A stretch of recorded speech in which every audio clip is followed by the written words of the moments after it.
Welcome, everyone, to Breaking Barriers.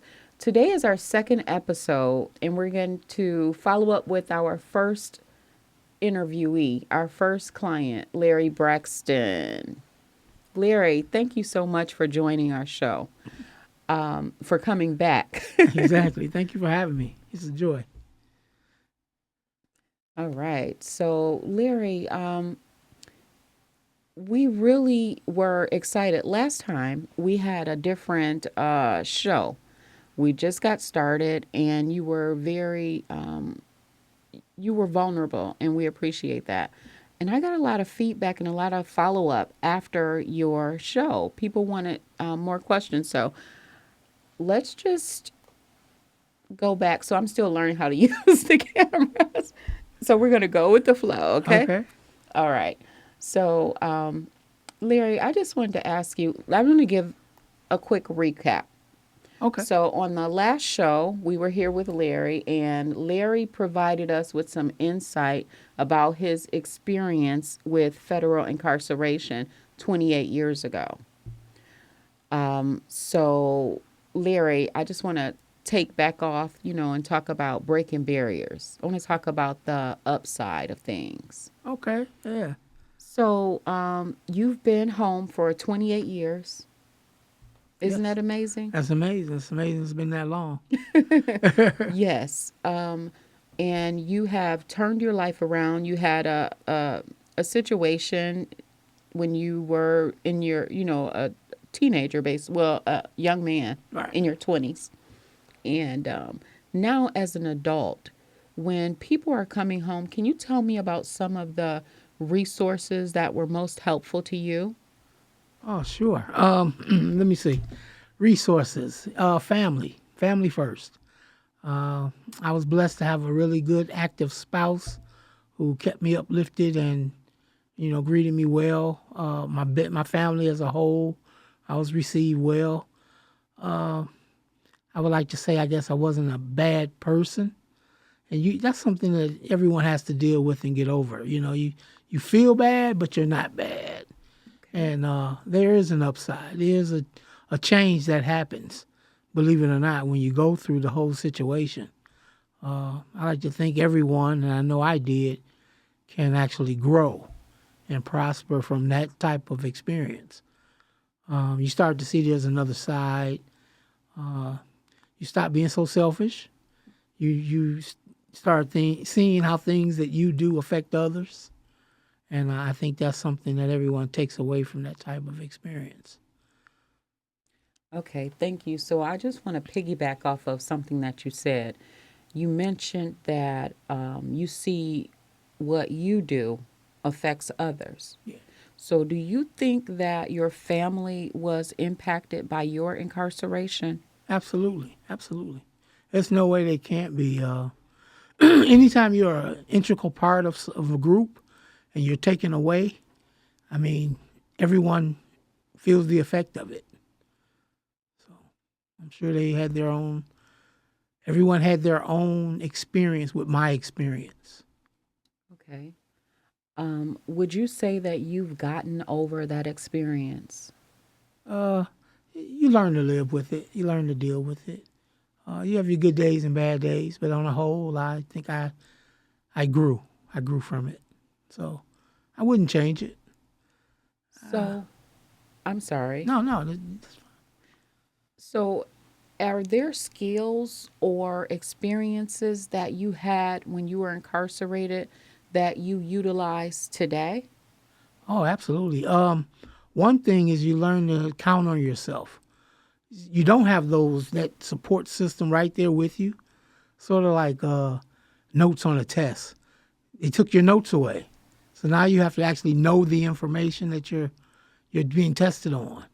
So that's sort of how it plays out in life. I know what I'm doing now. I'm no longer looking left or right or on anyone else's paper. It's all me. And you learn that you're not selfish, but you're self reliant. All right. So, I wanted to talk about something we discussed last time. Mm-hmm. You talked about your experience where you didn't feel like you were.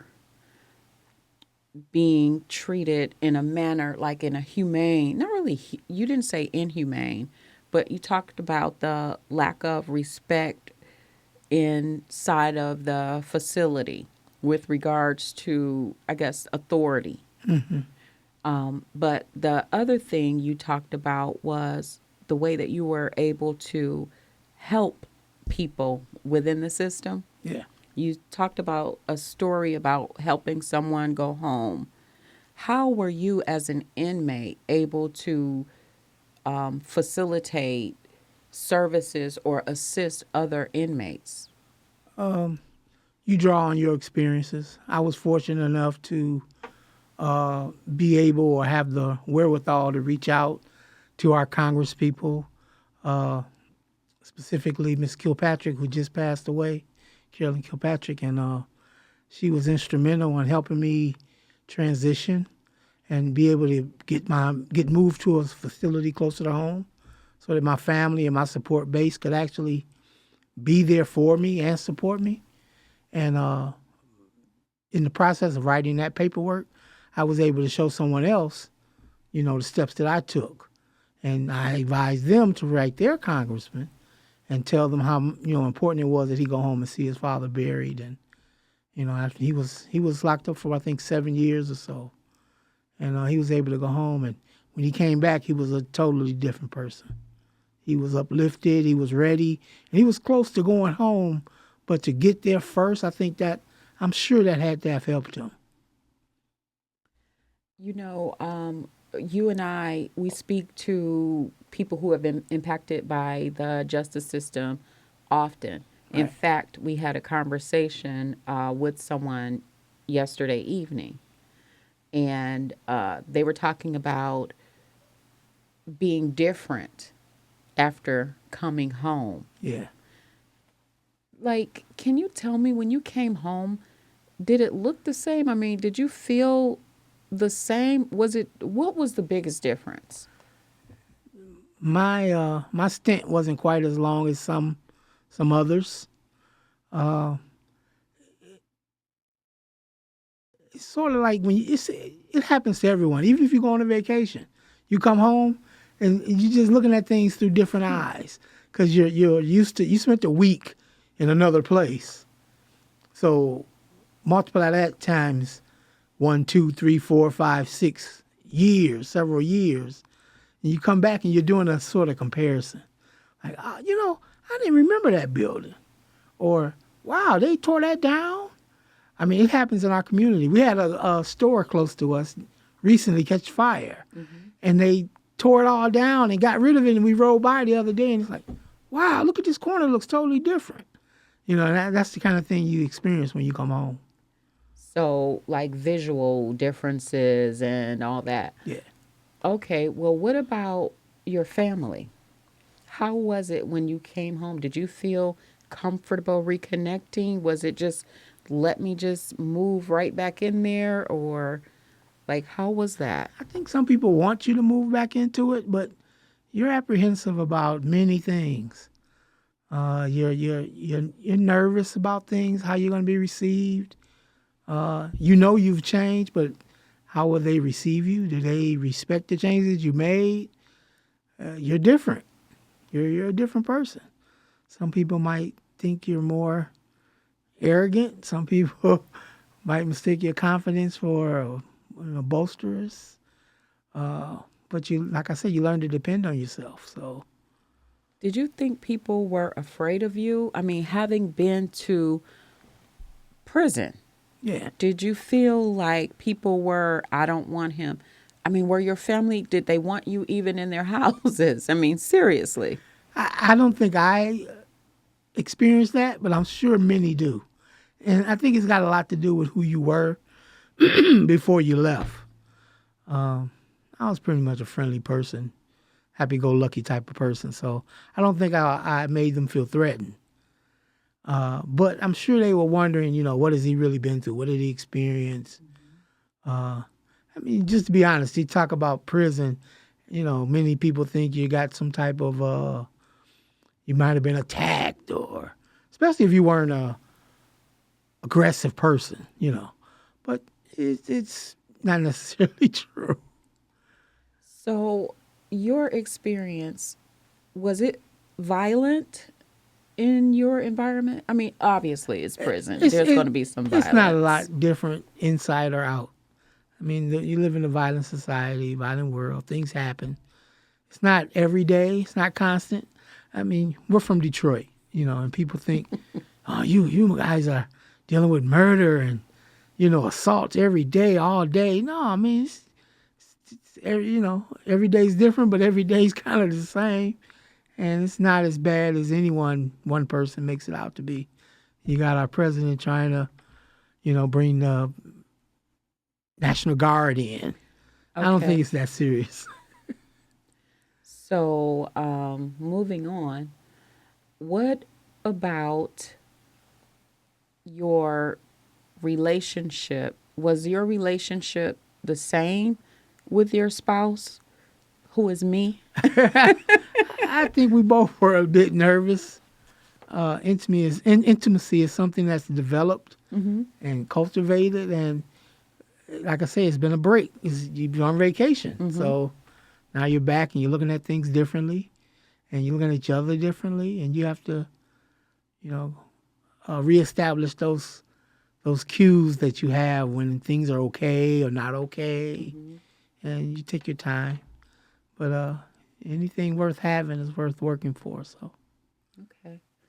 So, I want to talk about breaking barriers. okay, So, before you went to jail, yeah, you um, you worked in the automotive industry. You had a right, professional career.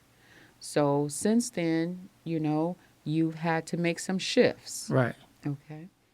And now you're working in for the largest home building company. Okay, so right, and you're working in workforce development or workforce management. right. So similar but different. Do you um, have you been able to utilize some of your skills to transfer into your new environment? Oh yeah. I mean, and when I came out of, like I said, it's been 28 years. Mm-hmm. So when I came out, I got back into automotive, and I Right. did that for another 10, 12 years. And Mm-hmm. the industry got to the point whereas it was sort of like acting. You had to audition every day for every assignment. And I got kind of burnt out on it. Got an opportunity, and even though I was apprehensive, I took it, and it's worked out well. And yes, I was able to transition a lot of skills from automotive to home improvement, Mm-hmm. people management. You just, all the things you've learned as far as working on systems, that stuff transitions well, Mm-hmm. technology. I was able to go back and, actually get my bachelor's degree and continue on.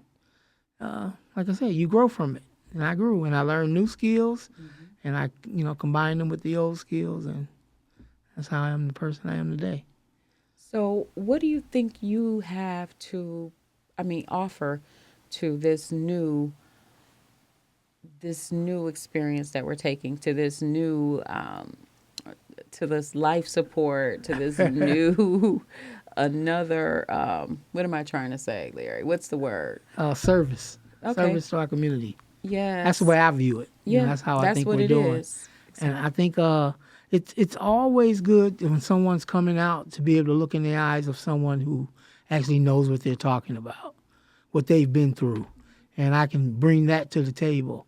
And I can show them too that this many years later, with no involvement with law enforcement or, ever being threatened again to lose my freedoms, Mm-hmm. that there is a brighter side and I can show them how to get there. I know what they'll need. Uh, you come out, you got to get your license renewed, or some people maybe might have been so young they didn't even have a license. So I Mm-hmm. can show them how to get that and paperwork. I talked about this before. Patience is something that you really get Mm-hmm. being incarcerated because they make you wait for everything. Nothing happens in the time frame you want it to happen. Even like getting transferred, I spoke about. It took months and months for me to get permission to go to another facility. I'm not getting free. I'm just housing in a different area of the country, and it was enlightening, you know. And there's a lot of support out there that people don't realize that's out there, and I think that's what I want to bring to the table. I want to let them know that people are working for you, and even though it's slow sometimes, it happens in God's speed. So when you say a lot of support, what do you mean? Like what type of supports? Oh, programs and nonprofits like us, you know, you have to know who or how to access that information. And being part of a nonprofit, I want to be able to put that information in a place where it's easy to access. I want to be able to get in front of people and speak my piece and be heard and have them say, hey, how can you help me? And then we can have a conversation. So tomorrow, this weekend, actually, we're planning on attending the Restorative Justice Summit. Yeah. What do you hope to gain by attending that summit? I want them to understand when they see and hear of life support, that's actually what we're doing, supporting lives in our community. I want to be able to be heard and be taken seriously. I want to meet other people doing what we do and collaborating and coming together to really serve others. So, Larry, I just want to ask a question, something I thought about. Now, you're working in an environment, many people have no idea that you've ever been incarcerated, Yeah. okay? So now, 28 years later, you're going public. Yeah, I've been incarcerated. Right. Do you have fear how some might respond? No fear. No fear at all. Um, like I say, I am who I am. Anyone who knows me, I kind of live outwardly. I don't hide much. I don't lie much. I tell the truth. So they know who I am. And they can say, wow, not knowing that and knowing who I am, maybe they give the next person a chance, you know? I love it. Exactly. I think that's what is important. That's what we're doing. We're trying to shine a light on this population. We're all people. We're all people. We all make mistakes. Some of us get caught and some don't. And but it doesn't necessarily identify who we are every day. Yes. It's a moment. It's a snippet. You know, it's a commercial in the show. And it's so different. I think when you said it's a moment, I think that's what many people forget. Yeah. It's like who you were yesterday is That's- yesterday. Yes, yesterday. Yeah. So you may have grown and developed some new skills. Hopefully you have. Yeah. And And that's our slogan: live in faith every day. yes. And through faith, through faith we can change. Yes. We can be the person we want to be every day. I hear And it that. starts over every day when you wake up. Every day, a new opportunity. Every a day you chance get and a another choice. chance. Yeah. Told you not to cry. That's But deep. you can It's cry. deep, yeah. It is. What I'm curious. What makes you feel so emotional? You realize what you've done and what you've been through, and you still here. Yes. Thank God for that. You know. It's So, a blessing. And when you're blessed, sometimes you get overwhelmed. Yeah. it is a blessing, and I'm glad that you are so brave. And I'm glad that we decided to take this journey together. Yeah. And I see progress. I'm excited. Me too. I'm a little bit afraid. And but I'm excited. I know we're going to do great things. We've already made a difference in 2 lives, Yeah. Yeah, for sure. Two at least. 2 at least. So I'm looking forward to seeing what else we can do. But before we close out, I just want to ask a couple of things. Sure. So what would you say the first thing if a person is coming home from a returning citizen Mm-hmm. coming home from incarceration. All right.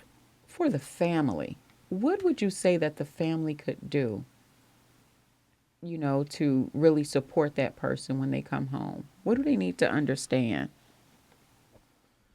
Uh, what do they need to understand? I don't know. Put it in a perspective of if you were coming home for the family member. Mm-hmm. How would you want to be treated, received? Um, think of the things that you might need. You're gonna need some type of funds. You're probably gonna need some type of clothing, some type of transportation. Anywhere you can help. I mean, sometimes it's just go have a conversation with that person. Act like you know them. Is it appropriate to ask a person about their crime? Is it appropriate to say, "What did you do?" from your perspective? I mean, I don't think there's a right or wrong way. I don't think there's a roadmap. If you had a relationship with that person before they went in and it was of honesty, if you have that question, ask that question. But if they say they don't want to talk about it, respect it. My question, is it important? Does it I don't matter? think it's important. Uh, that was that old person. You're asking about an old individual. Do you want them to be the person they were before they left, or do you want them to be the person that they've grown to be after the conflict? I think you got to learn which person you want to deal with. Are you receiving them as someone new, or are you saying, woe is you and all the mistakes you've made? And would you want that to be done to you? Would you want to be received for your growth, or would you want to be held accountable and criticized for the person you were? And especially if that person is saying, yeah, I wasn't doing the right thing. If they're saying, hey, I've changed, I regret what I did, it's not important what they did. It's the important thing is that they regret it. So, Well, Larry, that was great. Thank you for giving me that information, especially off the cuff. oh yeah, This wasn't scripted. scripted. And that's what it is because it's honest commentary. Yeah, We are life support community services. We're here to make a difference yeah, in our community and in the communities that we serve, which is the entire state of Michigan. yeah. We're here to be honest and give honesty and show support Yes, to ourselves and others. and others. All right. So, anything else that you'd like to say before we end our show today? Uh, I really love this environment. I look forward to doing many shows, but I want to be on the other side of the table. That is so funny. Okay. Well, Larry, I thank you for joining us today. It's been a pleasure. And I look forward to doing many more of these sessions with you. And I look forward to serving the community together. And we thank you for your time today. And we hope that you can join in next time. Subscribe, check our website for more information, and live in faith every day. Thank you.